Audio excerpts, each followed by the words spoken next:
Okay, so we were in module 4. In module 4, we were talking about dynamic matrix control. Okay, so let's see where we are. One, with respect to state definition,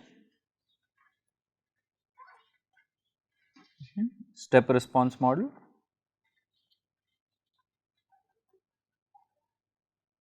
and state space model.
Okay, we have not talked about state space yet.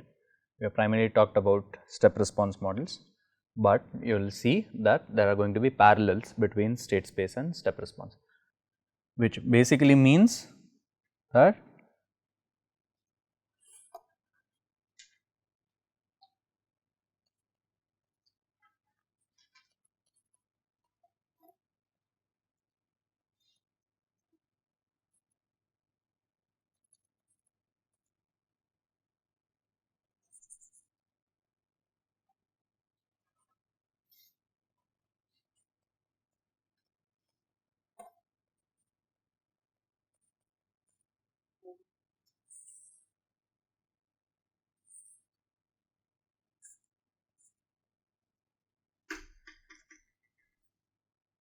when operated upon by M,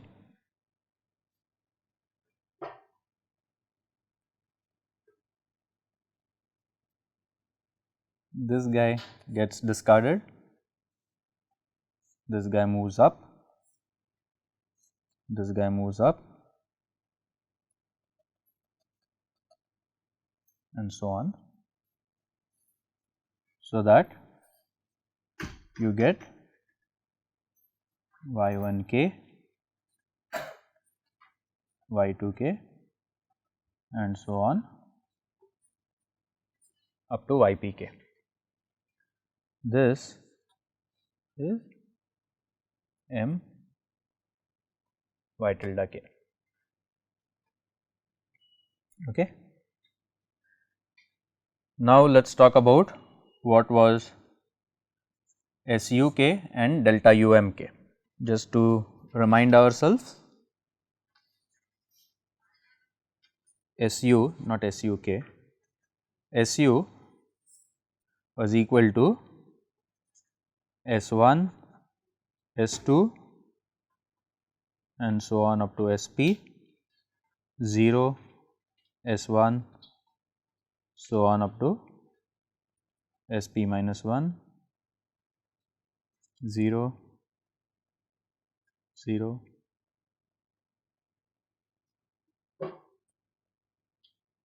SP minus M plus 1.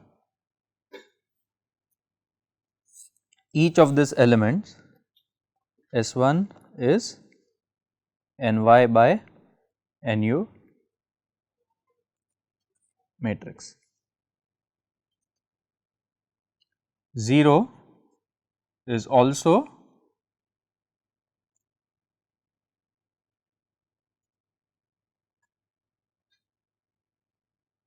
NY by NU size 0 matrix. Okay. This is your SU, okay, and your delta U M K is delta U K, delta U K plus 1 and so on up to delta U K plus M minus 1. Okay. Delta U itself is NU by 1 vector. Okay. So, this is basically what we have done so far. Okay. The next thing that we said is that we need to talk about, so second item was multi-step prediction.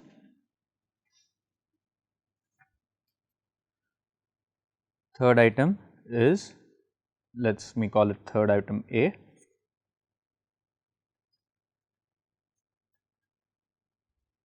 Objective function.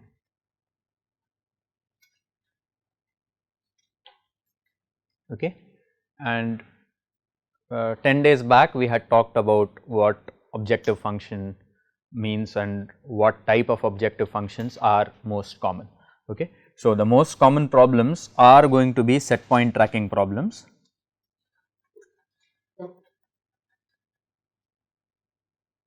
or disturbance rejection.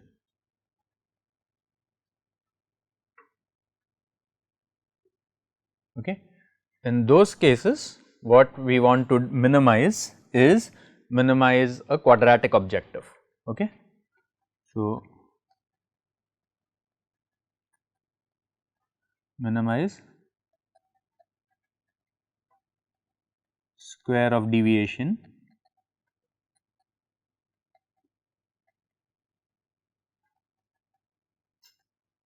from desired trajectory.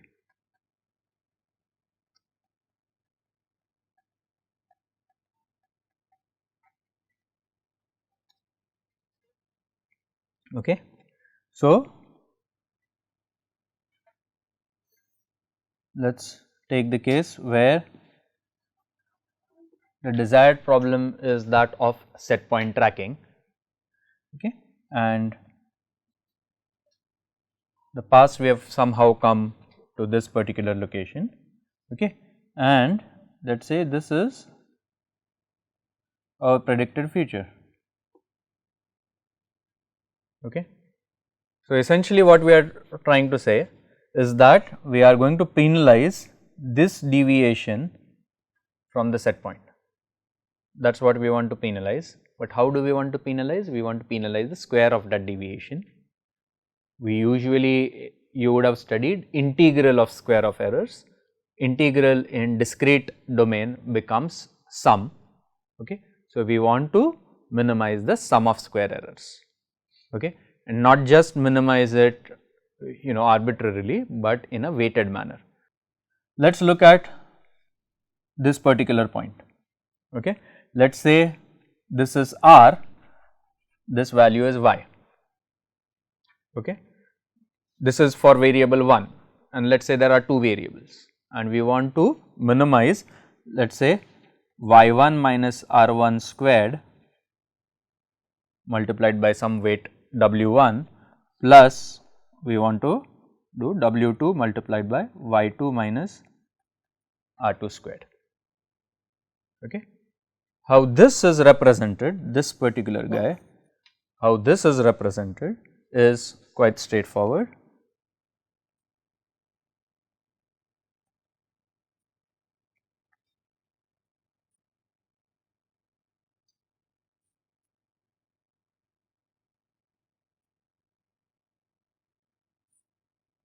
This looks like a capital W.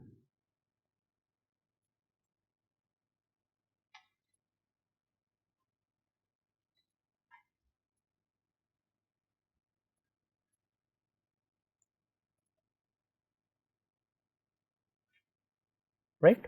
R is a set point. We will come to that. For now, let us talk about in the plot that I have shown. Yes, R is constant. R is your set point. Okay, we'll just call it YSP.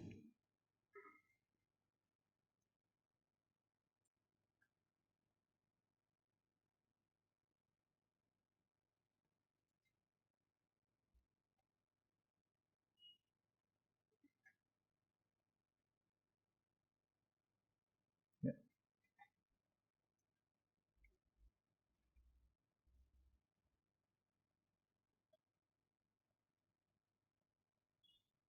Okay. You can verify that this works. This is nothing but inner product, right, multiplied by weight. This is absolutely nothing different, right, when, and you have done inner products before. Okay. So, at any time k, or let us say time k plus 1, okay, what is your weighted sum of square? Okay, it is nothing but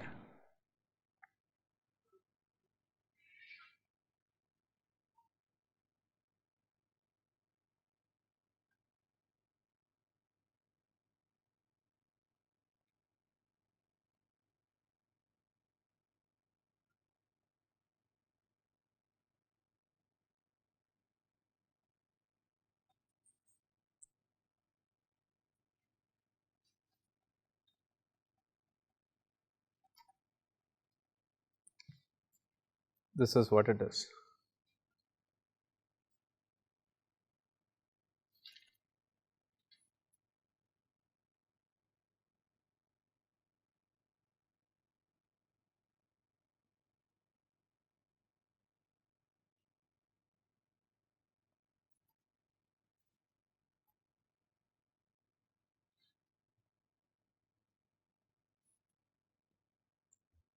Okay, to just link it with the previous slide.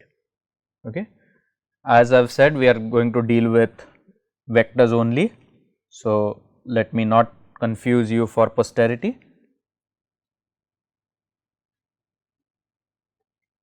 R bar is just y bar SP. Okay.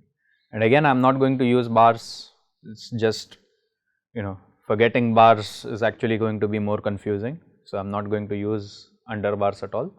Just assume, except for this particular case, everywhere else we are going to talk in terms of vectors only.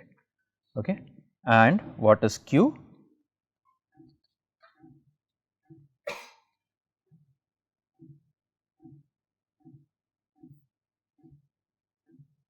Can I use a non-diagonal Q? Don't. Okay. There is nothing that stops you from doing it. Theories are all been developed for diagonal positive semi-definite Qs. Okay. But in practice, we have only tested it really very well for diagonal Qs with positive W values, 0 or positive W values. So, you can use your W1 to be 0, you can use it positive, absolutely not negative. If you use a negative value of W, you cannot guarantee convexity of your optimization. Okay. And again, yeah, for people who work in this area would really understand the meaning of that statement. What that basically means is that you cannot guarantee that the curve is going to look something like this. The curve can look something like this, and if it does look something like this, or if it does have an inflection point, the final optimal result that you reach may not be the minimum. Okay. So, convexity is an extremely powerful concept when it comes to optimization. It guarantees that there is only going to be one minimum. Okay. So, yeah, do not use negative values of W. Okay. Even if, I mean, just do not do that. And again, do not use non-diagonal Qs, just stick with diagonal Qs. Okay. Okay. So, at time k plus 2, same thing is just going to be y k plus 2 at k minus r transpose q y k plus 2 minus r, and so on up to at time k plus p, it is going to be y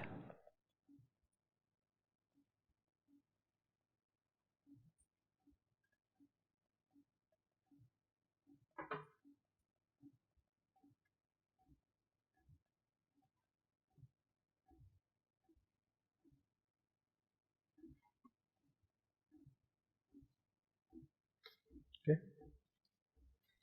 If we now want to put all of this in one big matrix, again the concept is quite simple, right. If you have an inner product of 1 2, inner product of 1 2 is nothing but 1 2 multiplied by 1 2, which is equal to 5. Okay. Let us say you want to do inner product of 1 2 and add that to inner product of 0 3. Okay. Inner product of 0 3 is nothing but 0 3 transpose multiplied by 0 3, which is equal to 9. Sum of these two is nothing but 14. Okay. Let us construct a bigger matrix, bigger vector, which is 1 2 0 3.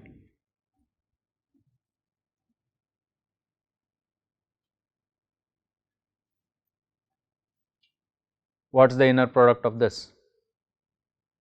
Inner product of this is 1 plus 4, which is 5, plus 9, which is 14, exactly same as the inner product of this. Okay. That is the reason why I spent almost 15 minutes talking about submatrices and matrix partitioning. Okay. This is just inverse of matrix partitioning. If you go from this and this to this, it is inverse of matrix partitioning. If you go from here to here, this is exactly what matrix partitioning is, right. And matrix partitioning, that concept works with inner product also. Okay. So, this was just an aside, just to give you an idea of what we are going to do. So, I guess by now you are probably guessed what is coming up, right. Sum of square errors, we wanted to add all of these, we wanted to add the error at k plus 1, error at k plus 2, error of k plus 3 up to error at k plus p. What does that do? Just construct this larger guy. Okay. So, how do you do that? Let us define something, I do not know what Z we will define, or we will define some Hindi language, K, we will define that as y k plus 1 at k minus r y k plus 2 at k minus r, and so on up to y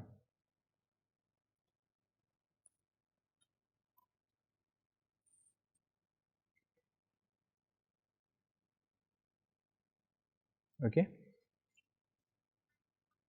and let us define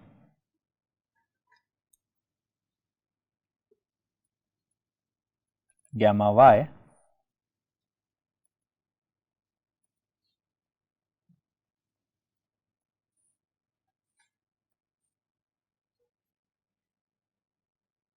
okay. I just showed you the inner product, weighted inner product just works in the same manner.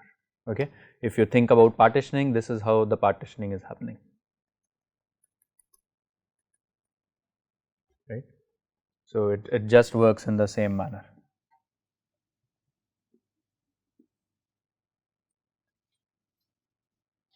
Okay.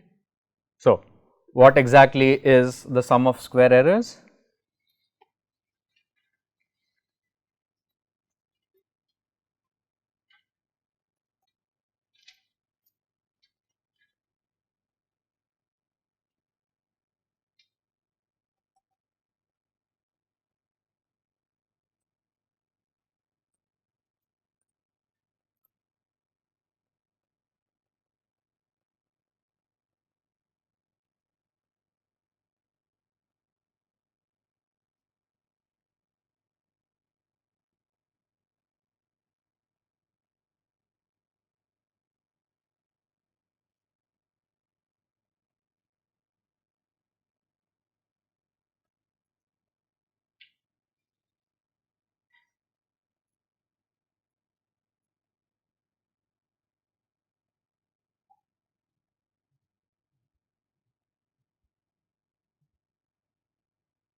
This is what the objective function with respect to sum of square errors or sum of square deviation from the set point is. Okay. Okay. If you just penalize the output the way I showed you on the previous page, your controller is going to be extremely aggressive. Okay. You do not want to do that, you want some kind of a regularization. Okay. And the way that is done is the overall objective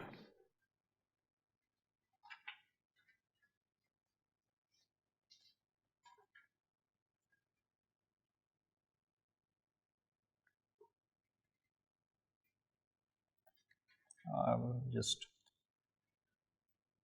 call that as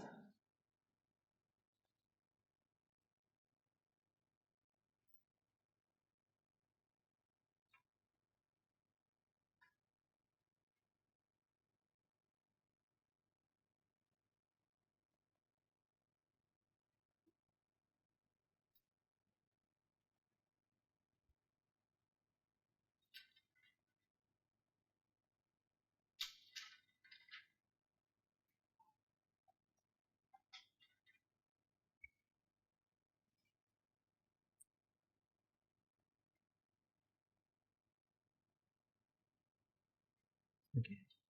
This is basically a regularization.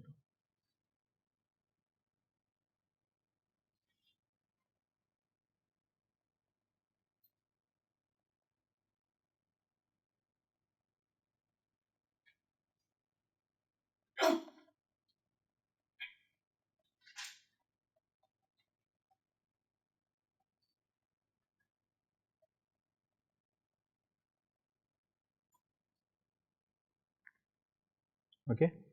What is delta um? Exactly what you had earlier. Okay. What is your gamma u?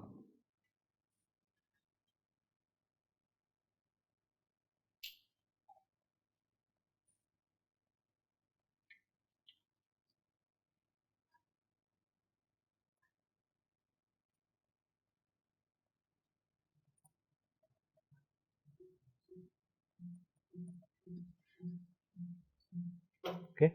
Keep in mind um is uk, uk plus 1 up to uk plus m minus 1, right. So, there are m nu by 1 elements in delta um. So, the gamma u matrix has to also reflect the same, which means R are repeated along the diagonal m number of times. The size of R is going to be equal to Nu by Nu. It is Nu by Nu diagonal matrix with the diagonal elements being the weights for U1, U2, U3 up to UNU. Okay. Okay. Next item is going to be constraints.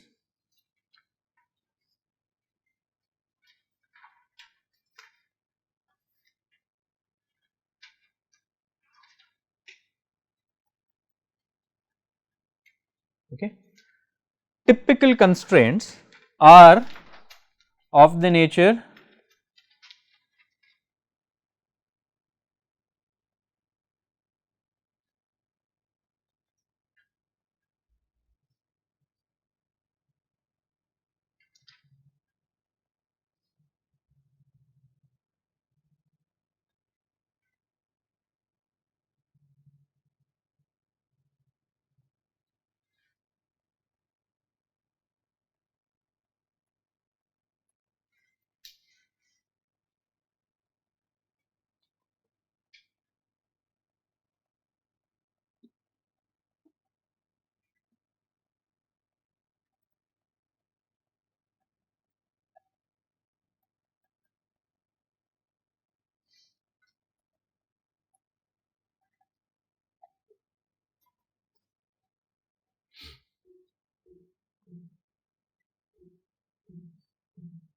okay.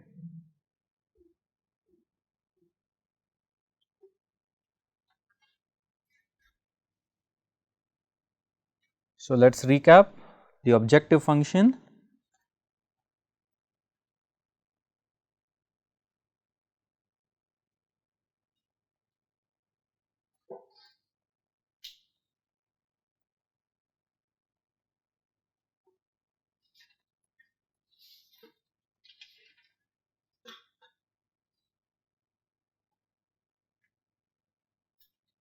And constraints are this. We need to use this